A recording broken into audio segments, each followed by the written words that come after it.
मेरी बहू की किस्त नंबर 7 जिसमें ससुराल की मुख्तलिफ बहुओं के दरमियान मसाइल, रिश्तों में तनाव और एक बड़ा खानदानी राज सामने आता है। अलमीर और फबीहा का झगड़ा और ससुर का मुदाखलत, तशद्दुद और माफी। फबीहा अपने शोहर अलमीर से नाराज है क्योंकि उसने बड़े बाजार में सबके सामने उसे धक्का दिया। वो अलमीर के हाथ से नवाला खाने को भी जहर करार देती है। अलमीर के वालिद उससे शदीद डांट पिलाते हैं, इस बात पर जोर देते हैं कि एक मर्द का फर्ज है कि वो अपनी बीवी की इज्जत करे और उस पर हाथ ना उठाए।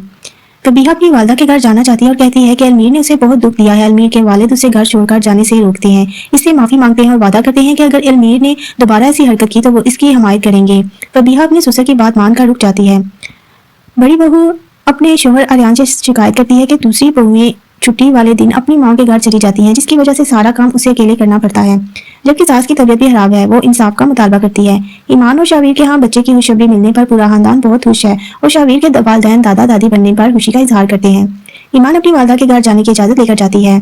शावीर की कपड़ों की दुकान पर एक खातून क्लाइंट का फोन आता है, जिससे वो अकेले में बात करता है। खातून शावीर के काम से ज्यादा उसकी शख्सियत में दिलचस्पी लेती है, उसकी तारीफ करती है और कहती है कि अगर उसे कोई चीज पसंद आ जाए तो वो उसे किसी भी कीमत पर हासिल कर लेती है।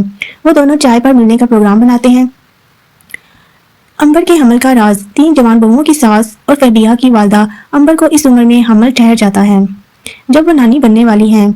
ये खबर सुनकर फबीहा गुस्से और सदमे से पागल हो जाती है। वो अपनी माँ से कहती है कि उस खबर की वजह से उसके ससुराल में उसकी इज्जत खतरे में पड़ जाएगी और लोग उसका मजाक उड़ाएंगे। फबीहा अपनी माँ पर जोर देती है कि वो अपनी इज्जत बचाने के लिए इस बच्चे का अबॉर्शन करवा दें। अंबर इस मुतालबे को नाजायज काम कहकर रद्द कर देती है और कहती है कि ये बच्चा अल्लाह की देन है और उनके बुढ़ापे की उम्मीद। फबीहा शदीद परेशानी के आलम में अपनी वालदा का घर छोड़कर चली जाती है।